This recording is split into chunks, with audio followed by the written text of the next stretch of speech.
Greetings scouts, FiOth here, and in this vid I'm gonna be sharing with you my thoughts on a matter that's been on my mind for quite a bit of time now. I will be ranking all of Returnal's 6 biomes. I will have to get one thing out of the way from the get-go. In my humble opinion, there is no bad location to be found in Returnal. All the areas serve a purpose, they're very well designed.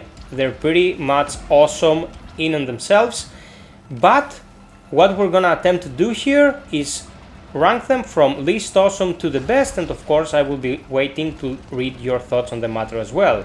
Without further ado, let's get to it.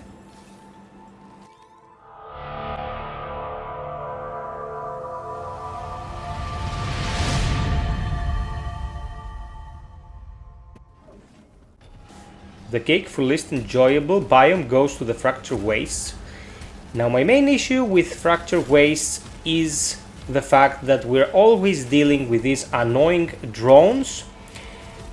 The problem I have with them is that they force you to use pretty much fast firing long range weapons. That diminishes somehow the viable options that you can use in a biome that has lots of flying enemies. They also have a lot of HP in relation to their mobility and the damage that they are dealing. And when they're supported by these goddamned frost turrets, they are a pain in the butt to deal with.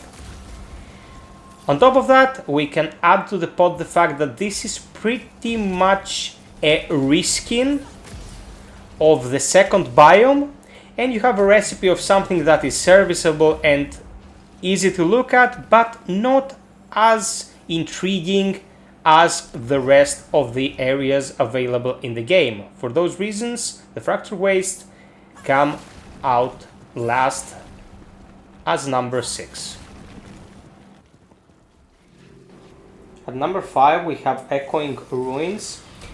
Echoing Ruins don't have something as profoundly annoying as the drones of the Fractured Wastes, in my humble opinion, but the fact that they look like a reskin even more so than the aforementioned biome ranks them kinda low on the list.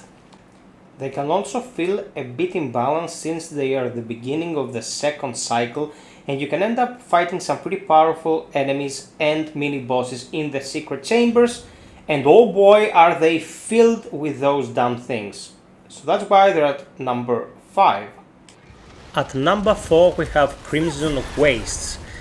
Now I have to be honest with you guys, I really love the Crimson Wastes. The only reason they're at number 4 is because I like the 3 higher ones even more. I really loved how they took you out of the Overgrown ruins that are very dark and bleak and put you into this crimson sandy desert-like world that looks nothing like the previous one.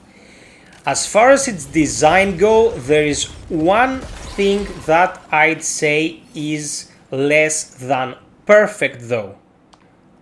That aspect is the fact that there seems to be a lot of empty space surrounding the area where you actually operate. They handled it really masterfully with the fact that the sandstorm looks like it will take you if you venture too far off, but still it looks like they could have done more with the allocated space. The Overgrown ruins looked and felt very compact, while this seems like more area than what's needed. For these reasons, it lands at number 4. At number 3 we have the Majestic derelict citadel. I have to tell you, if this was any other game and we had a level like this, I'd say it takes the prize. The derelict citadel is amazing, nothing to say about it. It can have a couple of annoying encounters with drones like the Fracture Wastes, but here you're at the end of your run, you're fully kitted at this point. The balancing when it comes to difficulty is very spot on, and there's nothing to really complain about. It's an example of a stage that really depicts its theme, that of a destroyed civilization, the automatons and turrets the only things left behind by their creators.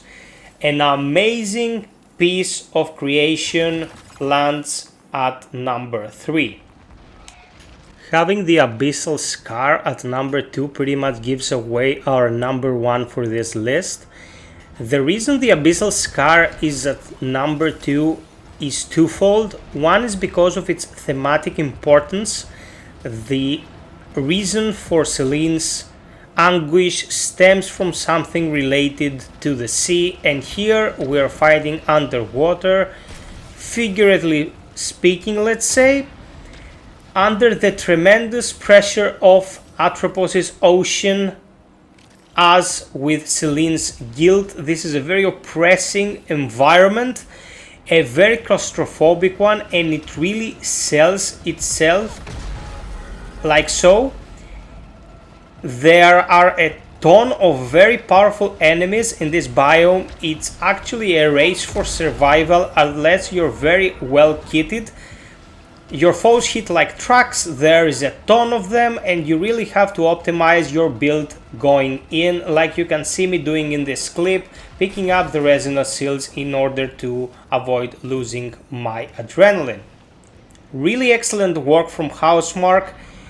I can nitpick a couple of things that can make this place a bit frustrating, but looking at the grander picture, RETURNAL wouldn't really be functional narrative-wise even we didn't have a biome like this. For these reasons, it lands firmly at number 2, the second best and second most important biome in RETURNAL.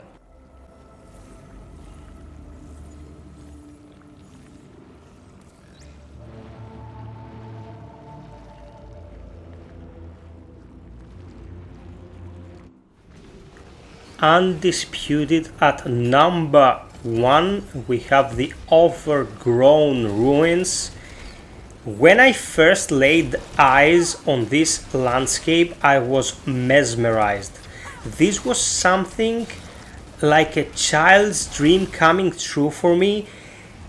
The conglomeration of ideas from Prometheus and other classic science fiction books and literature, with the holographic archives, the bioluminescent creatures, the night skies, the fog, the flora, everything worked perfectly to draw me in, to create this sense of wonder and put me in this position where I didn't want to take my hands off the controller.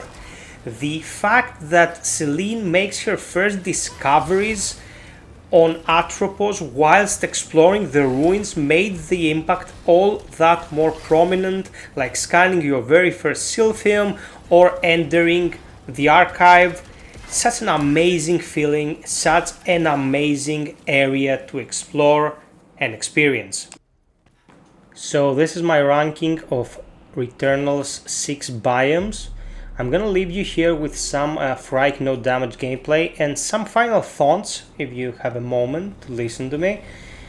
I really consider this game to be the game of the year so far, and with God of War Ragnarok coming out in 2022, that's been verified, I don't think we're gonna see anything more inspired or interesting than this. To tell you the truth, 2021 already has its winner, according to my opinion, of course.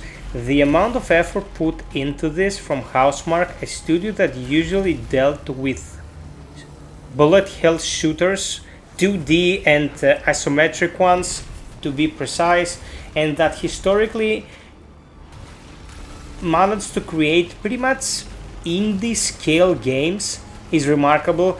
And they could have left this game at being a very, very fun and functional shooter.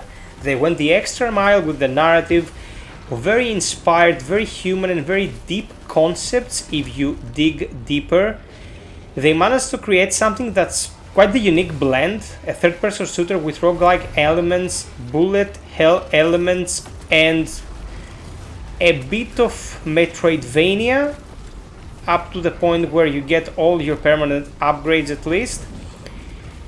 It's really something to be commended. I've covered pretty much everything in Returnal so far, including its story. I was pretty early to the whole ordeal and managed to land pretty much on the money. I will be listing the vid at the end of this one as well. So sub, like, and share for more content like this. And until next time, be well, stay frosty, and always strive for perfection. Cheers!